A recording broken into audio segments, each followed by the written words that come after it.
Hello, எல்லாருக்கும் நமஸ்காரம். இன்னைக்கு 12வது பாட்டு பலஸ்ருதின்னு பேர். தான் எப்பயுமே அந்த ஒரு ஒரு அந்த பதிகம் இருக்கிறதுக்கு அதோட அதுக்கு கடைசி பாட்டை வந்து பலஸ்ருதின்னுவாங்க. இந்த பலஸ்ருதியில் என்ன வரும்னா, பெருமாள் பற்றி வரும், அந்த பெருமாளை பற்றி வரும், அடுத்தது அந்த ஊரை பற்றி வரும், அதுக்கடுத்தது அதை சொன்னது யார், அந்த பாட்டை பாடினது யாருன்றதை பற்றி வரும், அதுக்கடுத்தது அதனால என்ன பலன் வரும். இதனால அதில் இருக்கும். பெரும்பாலும் நான் அந்த சொன்ன இதே இதே இதில் தான் வரும், சீரியலில் தான் வரும், முறையில் தான் வரும். சில இடத்துல ஏதாவது ஒன்று ரெண்டுல முன்னாடி பின்னாடி மாறி இருக்கும். முதல்ல ஊர், முதல்ல பெருமாள், அடுத்தது அந்த எந்த ஊர், அதுக்கு அடுத்தது யார் பாடினது, அதுக்கு அடுத்தது அந்த என்ன பலன், அதனால என்ன பலன், அதுதான் வரும். அதுதான் இந்த பாட்டில் கொடுத்துருக்கா. இந்த பாருங்க, அது எப்பயுமே இப்போ இந்த 10வது பாட்டு வந்து கடைசி பாட்டு பலஸ்ருதியாக இருக்கும். பலஸ்ருதியில் வந்து அவள் யார் பாடினான்றது உங்களுக்கு புரியும். இது என்ன சொல்ல வரான்றது ஒரு கன்க்ளூஷனுக்கு வந்துடலாம். அதுதான் இப்போ வந்து பாட்டை சொல்கிறேன்.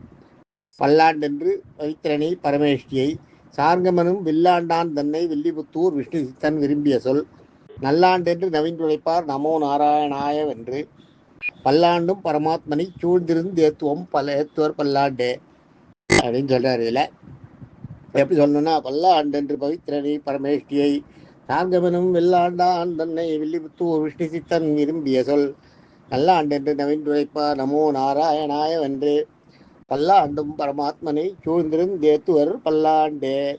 இந்த மாதிரி கடைசி பாட்டையும் முதல் பாட்டையும் எந்த இதில் பதியத்தில் சொல்லும் போதும் முதல் பாட்டையும் கடைசி பாட்டையும் ரெண்டு தடவை சொல்லணும். அதுதான் இதில் இந்த பாட்டையும் 2 தடவை சொல்லணும். 2 தடவை. நமக்கு ஏன் இங்கே இடம் இல்லை, அதனால் நம்ம அதை வேணா சொல்லிடலாம். அது ஒன்றும் இல்லை. பல்லாண்டென்று பவித்திரனை பரமேஷ்டியை சாங்கமனும் வில்லாண்டான் தன்னை வில்லிபுத்தூர் விஷ்ணு சித்தன் விரும்பிய சொல் நல்லாண்டென்று நவீன்று இப்ப நமோ நாராயணாய வென்று பல்லாண்டும் பரமாத்மனை சூழ்ந்திருந்தேத்துவர் பல்லாண்டே. இது பாட்டு.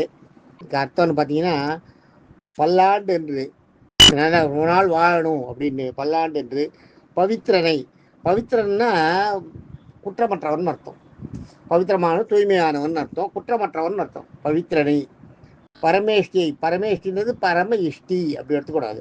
பரம இஷ்டி, பரமன்னா எல்லாரும், இஷ்டின்னா ரொம்ப விரும்பப்படுபவர்கள், எல்லாராலும் மிகவும் விரும்பப்படுபவன் அந்த பரமேஷ்டி. பல்லாண்டென்று பவித்திரனை பரமேஷ்டியை சார்ங்கமனும், சார்ங்கன்றது வந்து பெருமாளோட கையில் இருக்க வில், அந்த வில்லு தான் சார்ங்கம். அந்த சார்ங்கம் அது அது அது பேஜுதுன்னா அது அதனோட இது இருக்க ரொம்ப பவர்ஃபுல் ஒன்று. ராவணனோட சண்டையப்போ ராமர் வந்து அந்த ஒரு ராமபானத்தை எடுத்து வீசினாராம். அதுதான் சார்ங்கத்தை யூஸ் பண்ணாராம் ராமர். அந்த நேரத்தில் என்னன்னா, ரொம்ப எல்லாரும் வந்து ராவணனுடைய மூலப்படைன்னு ஒன்று இருக்கும். அது வந்து பயங்கரமான மூலப்படை வந்து எல்லாத்தையும், அதாவது ஸ்கில்டு, அதில் வரவா எல்லாருமே ஸ்கில்டாக இருப்பான் அந்த படையில் இருக்கவாள்லாம். அவளையெல்லாம் அதுதான் அரசையே காப்பாற்றுறது. மூலப்படைன்னு பேர். சாதாரண சண்டைக்கு அந்த படையெல்லாம் வராது. ரொம்ப எமர்ஜென்சியாக இருந்ததுனால தான் மூலப்படையை அனுப்புவோம். மூலப்படை போச்சுன்னா நாடு அழிஞ்சதுன்னு அர்த்தம். மூலப்படை தோற்று போச்சுன்னா நாடு தோற்று போச்சுன்னு அர்த்தம். மூலப்படைன்னு ஒன்று உள்ளுக்குள்ளேயே இருக்கும், அது ரிசர்வில் இருக்கும். அந்த மூலப்படையை அனுப்புவோம். அந்த மூலப்படையை அனுப்பினப்ப ராவணன் வாரங்கள்லாம் திண்டாடி போச்சான். ராமாயணத்தில் பார்த்தீங்கன்னா அது ஒரு யுத்த காண்டத்தில் வரும்.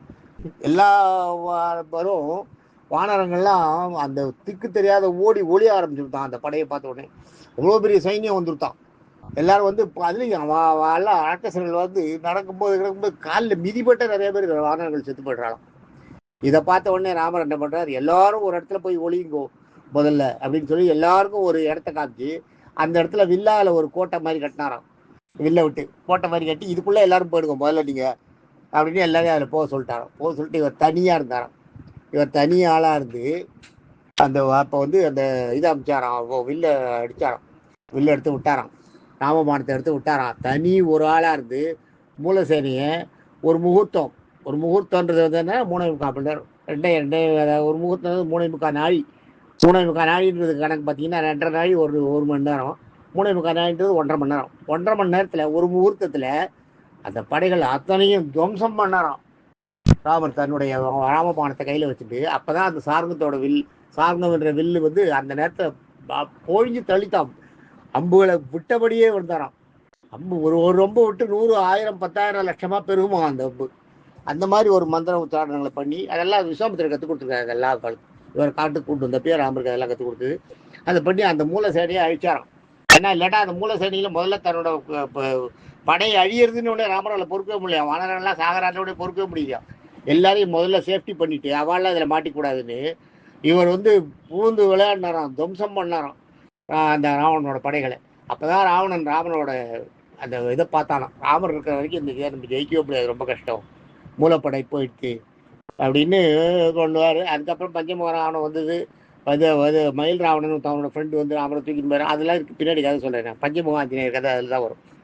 அந்த மாதிரி இப்போ இது பண்ணப்ப அந்த மாதிரி சார்கமனும் வில்லாண்டான். அந்த சார்கன்ற வில்லு இருக்கே, அந்த வில்லை ஆண்டவன். அந்த வில்லை எல்லாரையும் பிடிக்க முடியாது, தூக்க முடியாது, அடிக்கவும் முடியாது. அதுக்குன்னு சில கெப்பாசிட்டி இருக்கணும். அதை தான் பண்ண முடியும். சார்கம் மகாவிஷ்ணுவுடைய விசேஷமான அந்த சாரங்கத்தை எடுத்து ஹேண்டில் பண்ண தெரிஞ்சவர். அதாவது வில்லாண்டான், அந்த வில்லை ஆள தெரிஞ்சவன் அர்த்தம் அப்படின்னு சொல்லிட்டு வில்லாண்டான் தன்னை. அவரை யார் சொல்ற? அடுத்தது பாருங்க, அதில் வந்துட்டு பாருங்க. அடுத்தது வில்லிபுத்தூர் ஊர். எந்த ஊரில் பாடுறாரு இந்த பாட்டுன்றது வந்துட்டா ஸ்ரீவில்லிபுத்தூர். வில்லிபுத்தூர்னா ஸ்ரீவில்லிபுத்தூர். அதில் இருக்க விஷ்ணு சித்தன், அது யார் பாடினான்றது வந்துட்டா இந்த இடத்துல விஷ்ணு சித்தன்றது வந்து தான் பெரியாழ்வார். விஷ்ணு சித்தன் பெரியாழ்வாரோட இயற்பெயர் விஷ்ணு சித்தன் இல்லையா? விஷ்ணு சித்தன் விரும்பிய சொல், விரும்பி சொன்ன சொல்லு. விரும்பி சொன்ன சொல்லு என்ன? பல்லாண்டும் பல்லாயிரத்தாண்டு சொன்னார் இல்லையா? அந்த விரும்பிய சொல் நல்லாண்டு என்று. விரும்பி நல்லாண்டு என்றது நல்லதுன்னு நினைச்சு, நல்லாண்டு என்று நல்லதா நினைச்சு நவீன்று உரைப்பார். நவீன்று உரைப்பார்ன்றது வந்து நவீன்றுன்றது நாவினால், நவீன்றது வாயால் சொல்றது பேர்.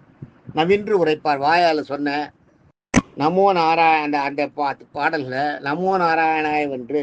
அவர் நாராயணன்ற வார்த்தை நிறைய சொல்லுவார். அந்த நாமானும் நாராயணன்ற பார்த்து அந்த சொல்ல நிறைய சொல்லி இந்த 10 பாட்டு பல்லாண்டும், இந்த பல்லாண்டு பாட்டு இருக்கு இல்லையா, 10 பாட்டு, இந்த பல்லாண்டும் இந்த பல்லாண்டை சொல்லி பரமாத்மனை இந்த இனிமே வரும் காலங்களில் இந்த பரமாத்மாங்கிற நாராயணன்ற அந்த பேரை, நமோ நாராயணா என்ற நாமத்தை சொல்லி ஏத்துவோம்ன்றது இந்த இடத்துல வந்து அவர் புகழ் பெருமையை பாடுவோம் அப்படி. அந்த ஏத்துவோம்னா தூக்கி வைப்போன்றது இல்லை, பெருமாளுக்கு தூக்கி வைக்கணும், நீங்கள் இறக்கி வைக்கணுன்றதெல்லாம் இல்லை. ஏத்துவோன்றது வந்து உங்களுக்கு நீங்கள் வந்து அவரோட பெருமையை சொல்கிறீங்கன்றது. நீங்கள் சொல்லி அவர்கிட்ட உங்களை நீங்கள் அவரோட பெருமையை நீங்கள் சொல்லி அதனால உங்களுக்கு பலனை அடையிறீங்க. அதை சொல்கிறது தான் இங்கே. பல்லாண்டு பரமாத்மனை சூழ்ந்திருந்து, அவரை சூழ்ந்து எல்லாரும் சுற்றி இருந்து ஏத்துவர் பல்லாண்டு எல்லாரும் சேர்ந்து அதை பண்ணுவாளாம். ஏத்தோறும் பல்லாண்டு பாடுங்கோ, எல்லாரும் சேர்ந்து பெருமாள் வந்திருக்கார், அவரை பல்லாண்டு பாடுங்கோ அப்படின்னு சொல்கிறதா இதில் இது.